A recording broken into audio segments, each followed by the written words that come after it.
Conference Championship Weekend presented by Allstate. Time to join the third member of our team, AJ Ross. AJ, everybody likes a good rivalry. Absolutely, Lisa. You got to throw out the records when it comes to a rivalry. Welcome back to the Big Ten Championship, and we are about to start the first quarter of this rematch of a rivalry game.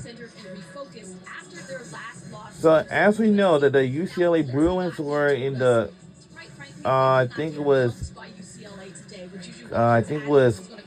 Kansas, California, and for USC, there's in Los Angeles, California area. I'm going to let you know this is a rivalry game. These are style lineups. We have Kiki Rice, London Jones, Emily Blazer, Angela Dilolic, and Lauren Betts. And for starting lineups for USC, I know Juju Watkins in this, and the rest of the players. So we were just about to get things on the way, but we had to rewatch the other games that we just missed. So we won't forget that. And we are underway, and here we go. Wait a minute. Hold up. That's right. Hold up. We got to try this again. Lauren Betts, she's too tall. And we are underway. Now, the team we're rooting for this past Sunday's championship game is UCLA Bruins, and I also heard they were the champions. So here we go.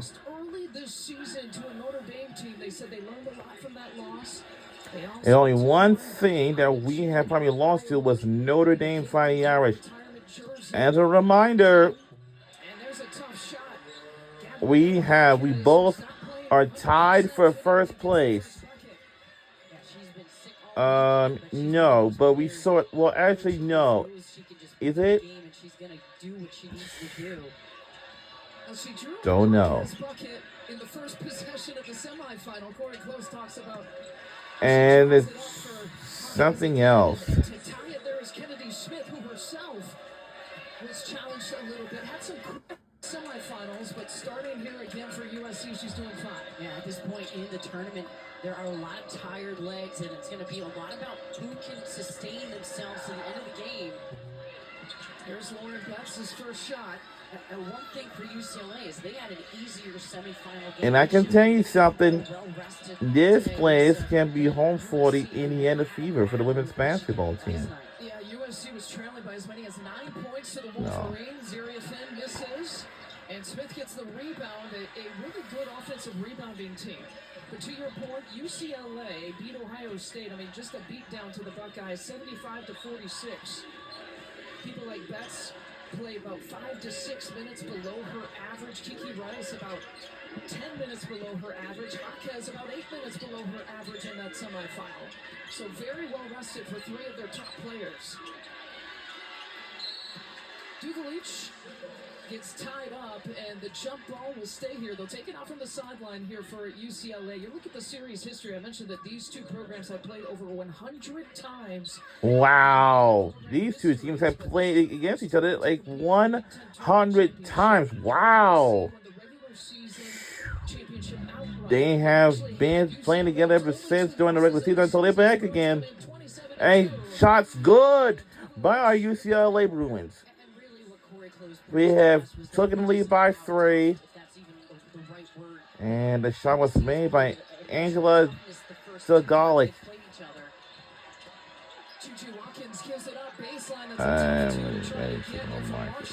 And Watkins draws the foul. She is so good at getting herself to the free throw line.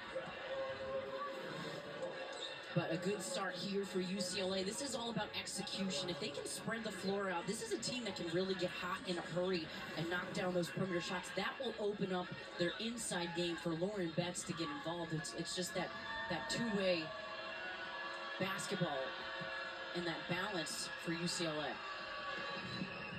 And Watkins misses the first. She's a good free throw shooter, above 80% for the season. As she attempts about 8 free throw attempts she has here And the most in the Big Ten this year. Really good, like I said, at getting to the free throw line. I thought yesterday she looked a little tired in that game where we saw her. We have the dance team over here. In her It's a legs good thing in to the second see. half. Actually, her performance in the second half was pretty phenomenal against Michigan. Yeah, you see her numbers that popped up on the screen. You think she had no problem with it, but Michigan ran her down, especially in the first half. In fact, she didn't get to the free throw line until the second half of that semifinal against the Wolverines. Come on, Lauren.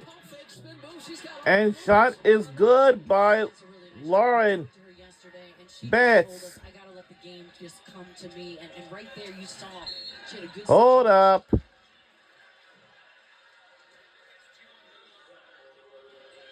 Lauren Betts. She's the tallest. She's taller than her teammates. Sub popping in here for UCLA. Tamia Gardner will have to sub out. I'm assuming, yeah, Jaquez will have to take a seat, and that's huge. On the honorable mention, all Big Ten team, super efficient Jaquez is. And they've called it pretty tight throughout this tournament. Juju was trying to post up in the mid-post with a third turnover here for SC. It's a turnover. Push the pace here a little bit. Reset here in the half court. Jones had a big semifinal. Corey Close would prefer this to be a half-court grinded out game.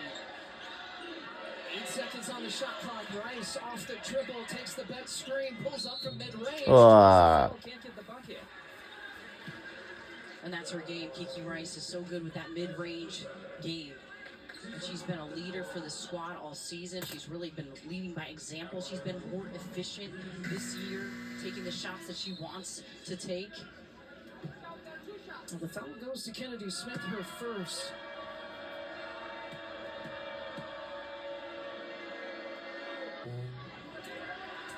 Free throws are tough here to begin with for these two teams. CBS Tonight, don't miss Justin Hartley in the #1 show on television. All new tracker, CBS Tonight, after 60 minutes and streaming on Paramount Plus. Kiki Rice was so instrumental in calling that players-only meeting after UCLA dropped its regular season finale to USC on its home court. You mentioned that Corey Close said that they got out-toughed. So Kiki Rice called the players-only meeting a couple days later on Monday. The team actually watched film together, critiqued each other. No coaches allowed in the doors. And then she said, we had one of our best practices that day. Yeah, and they haven't been the same since. And Corey Close told us that that was Kiki Rice's defining role as a leader. By calling that meeting, she's been really looking and begging for them to have a player-led team. And that's been something that's helped them down the stretch here. We see its own look here for UCLA. They worked on it a little bit in the semifinals. Iriafin, though, gets her first bucket. And, you know, Iriafin is going to have to get some touches. She's been tremendous all season, but all tournament long. 25-11 against Michigan in the semifinals. Tanaya Barker, off the bench, the Big Ten Sixth Player of the Year. They feed Betts, who gets rid of it. She's been good at passing out of the double and the triple teams. And Iriafin commits her first personal. And I think we're going to see a lot of different things from UCLA thrown at USC. This is a nice job. Good patience there from Juju Watkins, getting it into Iriafin, down low, finding that opening in the zone. But UCLA is going to be switching defenses throughout this game a bit to not allow USC to be too comfortable. You know, we talked about the blowout that UCLA had in their semifinal. It allowed them to work on different things, and zone defense was a little bit that they were working on against the Buckeyes. Jones. Shots good by UCLA Bruins again with the three. And shots good by USC Trojans. The first field goal of the afternoon. There's Barker. UCLA might be using Tanaya Barker just a little bit more. Here comes Juju Watkins. And shots good by USC Trojans again. And we're back within one. Transition off the dribble. That's her favorite way to get it. The defense scrambling.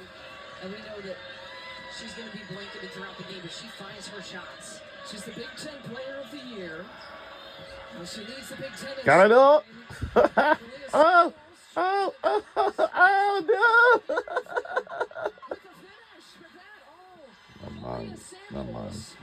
The smallest players on the court with some big heart on that shot play.